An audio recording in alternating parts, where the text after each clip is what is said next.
आज के video lecture में हम स्टार्ट करने वाले हैं डिफरेंशिएशन। ये आपका नया टॉपिक है। तो अभी तक हमने जो डिफरेंशियबिलिटी में फॉर्मूले पढ़े थे, जैसे एक हमने पढ़ा था सबसे पहले एफ डैश ए, ये लिमिट होती है limit x tends to f x minus f a upon x minus a. और सेकेंड फार्मूला हमने ये भी पढ़ा था कि limit h tending to zero f a plus h minus f a upon h. ठीक है, तो यदि इसी फॉर्मूले में एक ही जगह मैं यहाँ पे एक्स पुट कर दूँ, तो जैसे एफ डैश ए था तो यहाँ से एफ डैश एक्स आ जाएगा, तो f dash x equal to आ जाएगा f x plus h minus f x upon h. तो अब ये जो नया फॉर्मूला आया है इसको हम बोलेंगे डेरिवेटिव ऑफ एफ एक्स। ठीक है, यानी कि ये एफ एक्स का डेरिवेटिव कहलाएगा।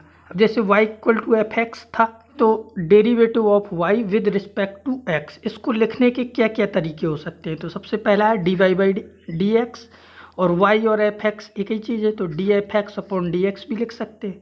या हम इसको लिख सकते हैं limit delta x tends to zero delta y upon delta x.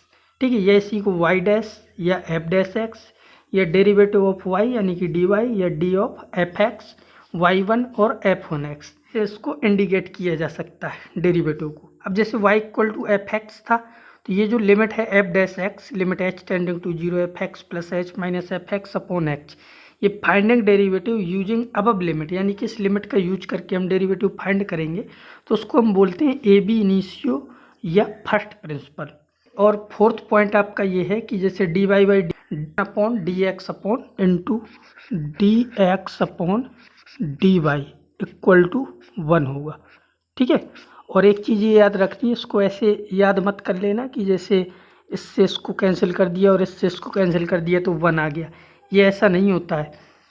जैसे d y upon d x है, तो इसको हम ऐसे नहीं लिख सकते कि हमने डी वाई को अलग कर दिया और 1 अपॉन डी एक्स को अलग कर दिया। ठीक है, ये आपका गलत है ऐसा लिखना, यानी कि d अपॉन डी एक्स जो है ये पूरा डिफरेंशियल कोफिशिएंट है, ये कभी अलग नहीं होगा। और जैसे हमने एक फॉर्मूला पढ़ा था कि d y by d x को ऐसे लिख सकते हैं limit delta x tends to zero delta y upon delta x, ऐसे लिखा जा सकता है।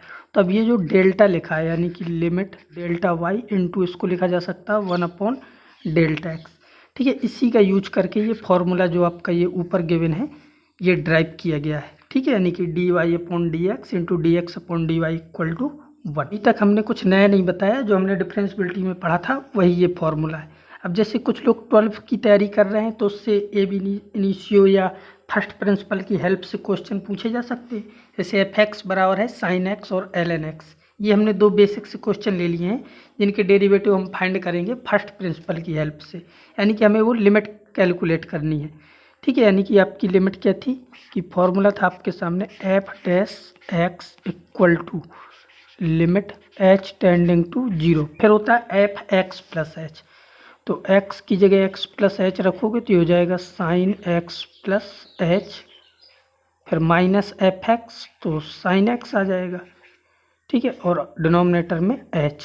ठीक है, ये हम आपका पहला क्वेश्चन सॉल्व कर रहे हैं तो इसको फर्स्ट पार्ट नाम दे दो। दूसरा है एल एन एक्स।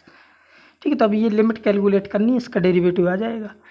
तो अब इसमें ऊपर sine c plus sine c minus sine d का फॉर्मूला लगा सकते हो, तो ये आपका आ जाएगा 2 sine h by two into cos x plus h by two, तो ये साइन एक्स अपॉन एक्स बन जाएगा जिसकी वैल्यू 1 हो जाएगी।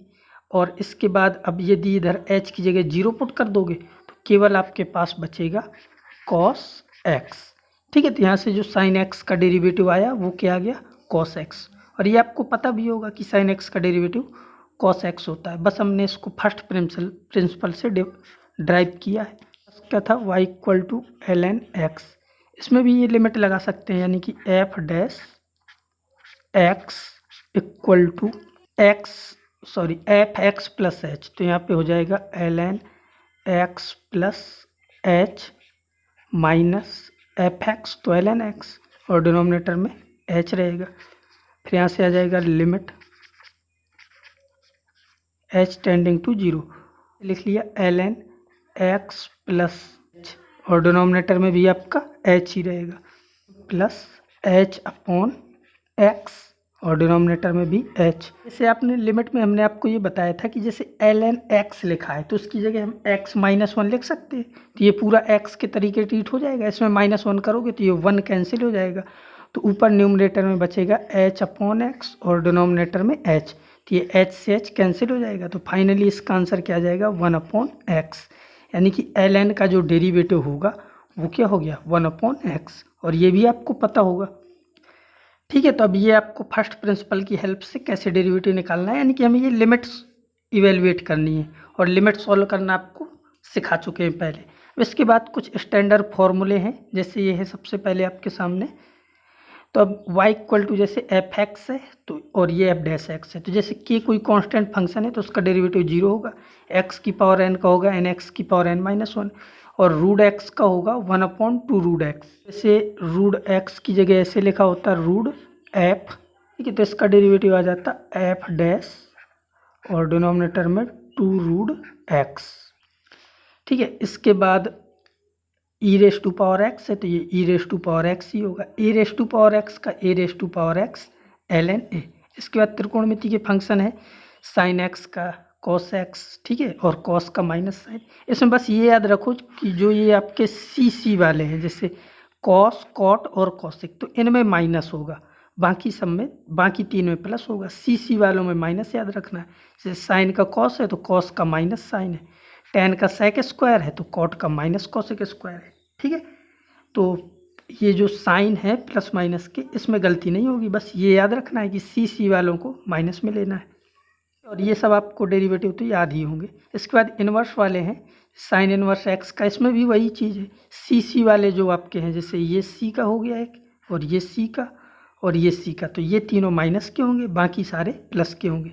और इनमें जो सेक और कॉसेक है, इनमें ये याद रखना कि यहाँ एक्स नहीं मोड एक्स ही होगा, अंदर भी मोड होता है लेकिन स्क्वायर की वजह से मोड से कोई प्रॉब्लम नहीं है, ठीक है। अब जैसे यहाँ पे ln x हो या ln मोड x हो, इसका डेरिवेटिव वन अपॉन एक्स होगा, और log a बेस है इसका और x है या मोड के अंदर x है तो इसका होगा one upon x ln a। और जो फ्रैक्शनल पार्ट x है इसका वन होगा डेरिवेटिव, और जो इंटीजर है क्योंकि ये लाइन होती है पैरेलल लाइन तो इसका डेरिवेटिव जीरो होगा।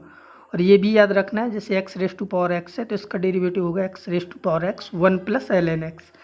अब जो ये वन है इसकी जगह यदि मैं ln e लिख दूँ तो ये ऐसा फॉर्मूला बन जाएगा। इसके बाद कुछ और डेरिवेटिव हैं, जैसे स्क्वायर रूट के अंदर है x square plus minus a square, तो यदि प्लस में है तो ये आएगा x upon square root x square plus a square, यदि ये माइनस में है तो ये माइनस में आ जाएगा। ऐसे ये वाला फॉर्मूला भी है।